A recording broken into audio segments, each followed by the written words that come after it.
Ukraina menyerang jauh ke dalam dengan keras. Pesan keras terakhir sudah disampaikan ke Putin, dan inilah yang paling tidak ingin didengar Presiden Rusia. Rusia sedang terpuruk. Segala hal yang berbau Rusia akan terbakar di wilayah pendudukan dan di luar saat Ukraina melancarkan taktik brutal yang menghancurkan lini belakang, melumpuhkan garis depan, serta memusnahkan semua milik Rusia. Serangan jarak menengah digunakan Ukraina untuk membuat 2026 jadi tahun kerugian terbesar Rusia. Jika Putin ingin pesan, burung Majar sudah menyampaikannya pada 16 April, menegaskan Ukraina punya strategi baru yang tak bisa dihadapi Rusia. "Cacing, kalian sudah tamat," kata burung-burung itu. "Kami baru memanaskan mesin. Bersiaplah, ini akan langsung ke tenggorokan kalian." Ini adalah peringatan tentang apa yang akan terjadi dan kata-kata yang mengguncang Kremlin karena muncul setelah serangan terhadap peralatan dan infrastruktur Rusia di wilayah pendudukan yang belum pernah disaksikan Rusia sebelumnya. Sepanjang malam hingga 16 April, Ukraina melancarkan pukulan telak bagi Putin. Ada 16 target militer di Donetsk, Crimea, dan wilayah Rusia yang dipilih untuk melemahkan upaya perang Rusia saat mereka melancarkan serangan musim semi. Kita akan membahas detailnya segera, namun dalam daftar itu terdapat sistem pertahanan udara terkait rudal balistik Iskandar Rusia, depot minyak yang dihancurkan, dan logistik armada Laut Hitam yang hancur. Jika itu milik Rusia dan berada dalam jangkauan, Ukraina menghantamnya semalam, dan mereka melakukannya dengan menggunakan drone jarak menengah yang dengan cepat menjadi pengubah permainan yang dibutuhkan Ukraina untuk membalikan keadaan melawan Rusia dalam perang ini. Momentum di Ukraina berubah, dan rekaman itu menunjukkan alasannya. Di Donetsk dan Crimea, Korps Azov 1 yang terkenal menerbangkan drone FPV di atas fasilitas logistik utama. Dalam video yang dibagikan Anton Geroshenko di X, terlihat apa yang tampak dari drone Ukraina. Rekaman definisi tinggi menunjukkan drone Ukraina masuk jauh ke wilayah Donetsk yang diduduki. Namun mereka menargetkan infrastruktur logistik Rusia. Pertahanan udara Rusia tak berdaya. Drone-drone itu berulang kali menyerang konvoi, kendaraan lapis baja, pasukan, dan semua bagian logistik yang membuat Rusia maju di Donetsk. Drone-drone Ukraina sekarang bisa masuk jauh dan terbang dengan sangat akurat jauh di belakang garis musuh, sehingga mereka dapat menghancurkan konvoi musuh di jalur logistik penting yang dibutuhkan Rusia untuk melancarkan serangan musim semi mereka. Magyar Birds membagikan rekaman tambahan, termasuk 6 menit, yang menunjukkan bahwa bukan hanya truk dan pasukan yang diserang Ukraina. Ceritanya tetap sama. Jauh di wilayah pendudukan, drone-drone Ukraina terus mengenai target mereka. Jarang sekali kita melihat bahkan tanda-tanda pertahanan udara Rusia melindungi infrastruktur yang dibutuhkan Putin untuk menjaga serangannya tetap berjalan. Justru pertahanan udara banyak dihancurkan karena senjata yang seharusnya mereka tangkal malah digunakan untuk menghancurkan mereka. Api berkobar, gedung-gedung terbakar habis. Jika itu milik Rusia dan bisa digunakan dengan cara apapun untuk menjaga mesin perang Rusia tetap berjalan, maka itu menjadi target drone yang telah dimodifikasi dan dikuasai oleh Ukraina. Semua rekaman ini adalah kunci kemenangan Ukraina dalam perang. Itu membawa kita kembali ke serangan malam 16 April. Pada tanggal 16 April, musuh sejati Putin memberinya 16 target militernya yang hancur. Pertama kita fokus ke Donetsk. Sebagai target serangan musim semi untuk melumpuhkan sabuk benteng, Donetsk adalah wilayah Ukraina yang paling diinginkan Putin. Kaya mineral dan lama diklaim milik Rusia oleh Putin, Donetsk menjadi pusat tuntutan maksimalis Putin jika ingin ada perdamaian dalam perang ini. Ukraina menolak menyerahkan wilayah itu, sementara Rusia sampai berdarah-darah demi merebutnya. Pada 8 April terungkap, Rusia kehilangan 316 tentara untuk tiap kilometer persegi wilayah Donetsk yang direbut. Angka itu akan terus naik seiring Ukraina melancarkan serangan jarak menengah yang memuncak pada 16 April. Salah satu target di Donetsk yang tampak diserang dalam video Magyar Birds adalah sistem pertahanan udara Osak milik Rusia di permukiman Vodhana yang diduduki. Ukraina juga menargetkan unit Rubicon Rusia yang dirancang khusus sebagai pakar drone paling berbahaya Putin. Rubicon ingin mengikuti jejak Ukraina dengan menjadi ahli dalam peperangan drone. Pada 16 April, Ukraina menyerang fasilitas drone di Hirna yang menurut Ukraina digunakan Rubicon sebagai gudang dan bengkel. Pusat terpisah pertama pasukan sistem tak berawak Ukraina mendalangi serangan ini dan berhasil melumpuhkan strategi drone Rusia saat Ukraina mulai menunjukkan kemampuan dengan serangan ke wilayah belakang Rusia. Lalu, malam yang buruk bagi Rusia pun semakin memburuk. Saat pertahanan udara dan unit drone di Donetsk terbakar, Ukraina juga sering menyerang Crimea dengan keras.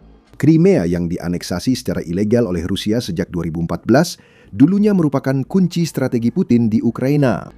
Crimea, semenanjung yang seharusnya di luar jangkauan senjata Ukraina, mestinya bisa digunakan Rusia untuk mengumpulkan pasukan dan perlengkapan sebelum dikirim ke daratan utama Ukraina lewat Laut Hitam. Selama 4 tahun perang, Ukraina semakin kuat, menciptakan senjata baru dan membuat jalur Laut Hitam tak bisa dipakai Rusia yang kehilangan sepertiga kapal perang dan mundur dari pelabuhan utama di Crimea. Pada 16 April, Ukraina kembali membuktikan mampu menyerang Rusia di Crimea dengan target tersebar di seluruh semenanjung. Pertahanan udara Rusia kembali tumbang. Magyar Birds melaporkan operator drone Ukraina menghancurkan 2 basis sistem rudal Iskandar Rusia.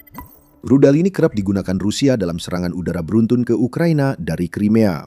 Ukraina kini makin ahli menjatuhkan Iskandar sebelum menimbulkan kerusakan. Pada 15 April, Rusia melihat Ukraina menetralkan 3 rudal Iskandar dalam waktu kurang dari 1 jam, menunjukkan kemampuan pertahanan udara Ukraina yang tak diduga Putin. Ukraina sadar menyerang Iskandar di sumbernya lebih efektif daripada memakai rudal pertahanan udara mahal untuk menembaknya di udara. Itu yang baru saja kita lihat di Crimea, yaitu serangan balik ke pangkalan yang dipakai Rusia mengirim rudal balistik ke Ukraina.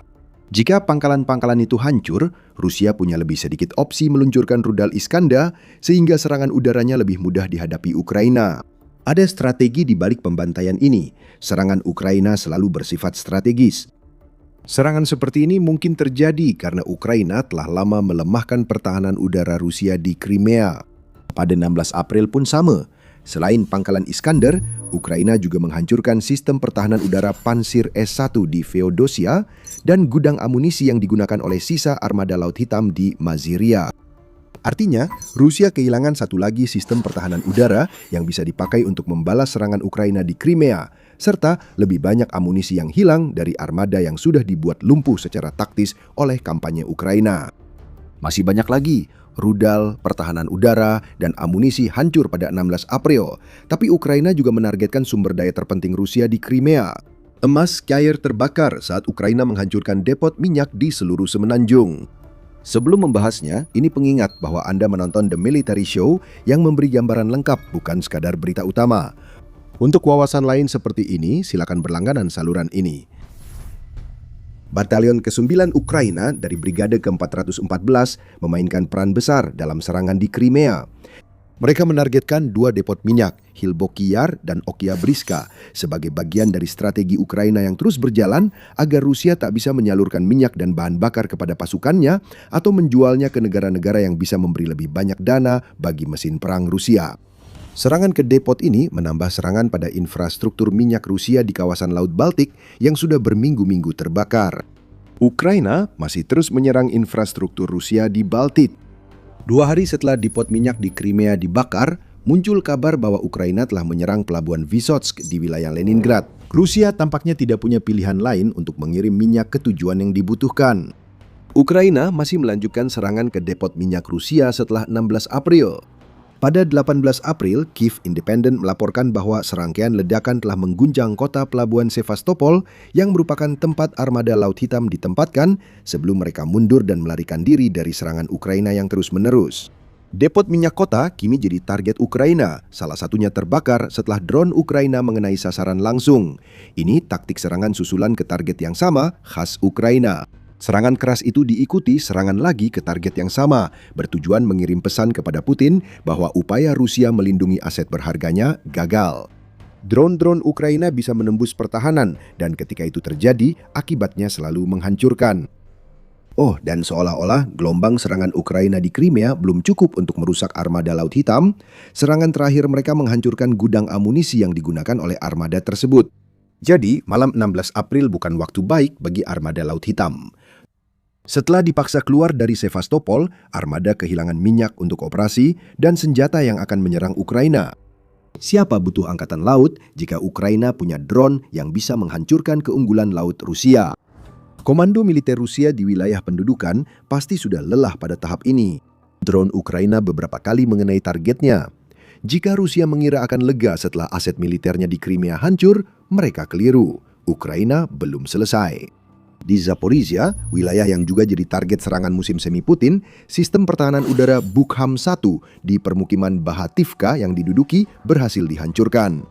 Kita tahu pola Ukraina, jika satu unit pertahanan udara dihancurkan, biasanya unit itu sedang melindungi target yang diincar Ukraina. Serangan lain di Zaporizhia akan segera terjadi. Sekarang setelah Bukham-1 telah dilumpuhkan, Ukraina memiliki koridor udara yang aman yang dibutuhkan untuk melakukan serangan tersebut. Akhirnya semuanya selesai, setidaknya di wilayah Ukraina yang diduduki. Masih ada satu target Ukraina pada 16 April, namun kali ini bukan di Donetsk atau Crimea. Ukraina membidik target militer di wilayah Krasnodar Krai Rusia di suatu tempat dekat pemukiman Tuapsa. Komandan pasukan sistem tak berawak Ukraina Robert Brovdi minim komentar saat melaporkan serangan itu. Dia menyebut rincian operasi akan disampaikan staf umum Ukraina setelah mereka tahu seberapa sukses operasi itu. Rincian tersebut sudah tersedia. Itu bukan kabar baik bagi Rusia. Kiev Independent melaporkan serangan drone Ukraina di Tuapsa membuat kilang minyak di sana tampak seperti gunung berapi yang terlihat dari Laut Hitam. Fasilitas milik raksasa minyak Rusia Rosneft ini termasuk 10 kilang terbesar di Rusia. Ukraina menyerang tangki bahan bakar di kilang dan Gubernur Krasnodar Krai Vanyumin Kondratiev mengklaim kerusakan akibat puing-puing drone. Tentu saja itu puing-puing Vanyumin. Itu hanya potongan logam yang menyebabkan kebakaran besar yang menyebar ke seluruh kilang yang menghasilkan 12 juta ton produk minyak dan bertanggung jawab atas hingga 10% dari total ekspor minyak bumi Rusia per tahun. Jika Anda percaya omongan Rusia, puing-puing drone paling akurat di dunia telah menyerang lagi. Lelucon sarkas ini jelas kemenangan telak lain bagi Ukraina dan menutup 24 jam neraka bagi Rusia. Cacing, kalian benar-benar sialan. Ukraina mengirim pesan yang membawa kehancuran besar. Rusia hanya bisa menonton karena masih akan ada lagi, kata Ukraina. Apa yang kita lihat di sini adalah bahwa Ukraina telah membangun strategi serangan jarak jauh yang sebelumnya sudah menimbulkan masalah besar bagi Rusia dengan kampanye barunya. Wilayah pendudukan kini tidak aman. Sasaran yang dulu dianggap aman oleh Rusia kini diserang Ukraina. Semua ini terjadi karena Ukraina mengembangkan strategi baru dalam kampanye serangan jarak jauh. Era serangan jarak menengah telah tiba dan Rusia pun menderita. Satu informasi menarik lainnya yang diungkapkan oleh Brovdi adalah bahwa semua serangan ini menjadi mungkin karena Ukraina telah menciptakan sesuatu yang baru. Pasukan sistem tak berawak Ukraina kini memiliki pusat serangan jarak jauh yang baru dibentuk.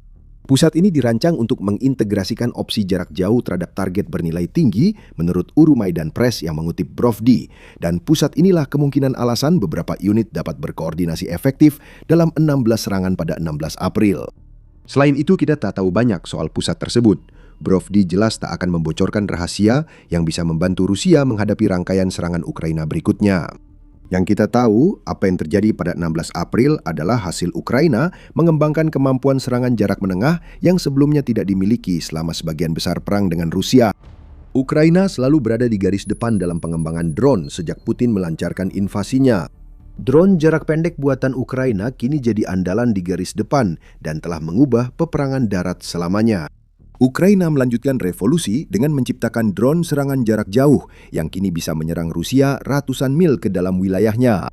Namun Ukraina selama ini kurang memiliki drone yang bisa menyerang sasaran di jarak menengah. Drone jarak pendek tak dapat menjangkau jauh, sedangkan drone jarak jauh terlalu berharga untuk target di wilayah Ukraina yang diduduki. Ada kekosongan yang sudah lama dalam strategi drone Ukraina. Kekosongan itu kini telah terisi. Atlantic Council melaporkan Ukraina mulai berupaya mengisi kekosongan ini pada awal 2025 dengan mengembangkan kampanye jarak menengah untuk menyerang target 20 hingga 300 km. Titik komando, gudang, sistem pertahanan udara, kompleks rudal, dan lainnya akan jadi target kampanye baru ini. Dan bagaimana dengan itu? Apa yang kita lihat pada 16 April kebetulan memang sesuai dengan daftar target tersebut. Ukraina fokus mengembangkan drone jarak menengah yang lebih murah dari varian jarak jauh, tetapi tetap mampu menghancurkan wilayah belakang dekat Rusia. Sekitar 1 tahun terakhir telah menjadi titik balik. Antara Maret 2025 dan 26 Maret, Ukraina berhasil melakukan 365 serangan jarak menengah, yang berarti tepat 1 serangan per hari. Separuh serangan menargetkan pertahanan udara Rusia di wilayah pendudukan menurut Atlantic Council. Kini sudah April 2026. Yang baru saja kita lihat adalah peningkatan strategi jarak menengah yang dimulai setahun lalu. Ada alasan mengapa setengah dari serangan Ukraina hingga saat ini, serta beberapa serangan terbarunya, menargetkan pertahanan udara Rusia. Ini adalah kampanye yang konsisten dan terus-menerus yang dilakukan oleh Ukraina untuk melemahkan pertahanan yang telah dipasang Rusia guna melindungi aset-asetnya di wilayah pendudukan. Setiap sistem pertahanan udara yang dilumpuhkan membuka jalan ke target lebih berharga, seperti depo minyak, pusat drone, atau penyimpanan amunisi. Semua target itu berhasil diserang karena Ukraina menerapkan strategi jangka menengah yang terukur. Teknologi ini dikembangkan bertahun-tahun dan kini mulai menunjukkan keunggulannya. Bagi Rusia, ini kabar buruk. Ini berarti bahwa zona pembantaian yang selama ini telah menewaskan pasukan Rusia dalam jumlah yang sangat besar, kini telah diperluas. Awal 2025, pasukan Rusia masih punya banyak hal yang harus dikhawatirkan. Zona pembantaian yang dipenuhi drone milik Ukraina membentang hingga 50 km melewati garis depan, yang berarti setiap infanteri harus melewati medan neraka yang dipenuhi tubuh-tubuh prajurit mereka sendiri yang hancur hanya untuk bisa cukup dekat melancarkan serangan terhadap pertahanan Ukraina. Namun sekarang, dengan hadirnya drone jarak menengah milik Ukraina, zona pembantaian itu telah menjadi 3 kali lipat lebih luas. Pasukan di bagian belakang yang dekat kini menjadi sasaran. Mereka dilumpuhkan bahkan sebelum bisa masuk ke zona pembantaian yang asli dalam sebuah strategi pertahanan drone berlapis yang berkembang dan hingga kini Rusia belum punya jawabannya. Kampanye ini belum jelas akhirnya dan mulai jadi masalah bagi Putin. Menurut laporan medan perang tanggal 17 April dari Institute for the Study of Wars atau ISD, ada ketidakpuasan masyarakat yang semakin meningkat di Rusia tentang besarnya pengorbanan yang harus dilakukan rakyat negara itu untuk berperang demi perang Putin. ISW melaporkan hasil survei dari lembaga survei milik negara Rusia, Pusat Penelitian Opini Publik Seluruh Rusia. Survei mencatat tingkat persetujuan terhadap Putin turun 6 minggu berturut-turut. Angka persetujuan tersebut turun dari 72,9% menjadi 66,7% antara Minggu 2 hingga 8 Maret dan Minggu 6 hingga 12 April. Setelah aksi Ukraina pada 16 April, kami memperkirakan persetujuan akan semakin turun, khususnya di Tuapse, tempat kilang terbakar. Itulah tujuan Ukraina. Kampanye jarak menengah mereka bertujuan melemahkan Rusia. Menghancurkan aset-aset jauh di belakang garis depan, berarti serangan Rusia di garis depan menjadi lebih lemah. Dan hasil yang semakin lemah, pada akhirnya akan menambah jumlah korban yang memaksa Kremlin untuk mengirim lebih banyak lagi rakyat Rusia ke dalam penggiling daging. Setelah 4 tahun bertempur, rakyat Rusia mulai merasa cukup. Itulah kejeniusan strategi Ukraina. Jika Putin terlalu ambisius merebut Ukraina hingga menolak menghentikan perang yang merugikan negaranya, mungkin rakyat Rusia sendiri yang akhirnya akan memaksanya berhenti. Survei milik negara Rusia menunjukkan rakyat mulai marah. Ingat, survei-survei ini kemungkinan sudah dimanipulasi supaya hasilnya menguntungkan Kremlin. Saat Ukraina menghancurkan lebih banyak militer Rusia, ketidakpuasan meningkat dan Putin bisa menghadapi pertarungan dari dalam Rusia sendiri. Itu mungkin pertarungan yang tak bisa dimenangkan Putin. Di garis depan, kita melihat pertarungan yang juga gagal dimenangkan Putin. Lewat kampanye jarak menengah dan inisiatif strategis, Ukraina berhasil membebaskan wilayah luas dan menghentikan serangan musim semi Rusia. Rencana besar Putin untuk 2026 mulai runtuh. Dan Anda bisa tahu alasannya dengan menonton video kami. Dan jika Anda menikmati video ini, pastikan Anda berlangganan The Military Show agar Anda tidak pernah ketinggalan analisis kami tentang serangan drone Ukraina terbaru terhadap Rusia. Dan seperti biasa, terima kasih telah menonton.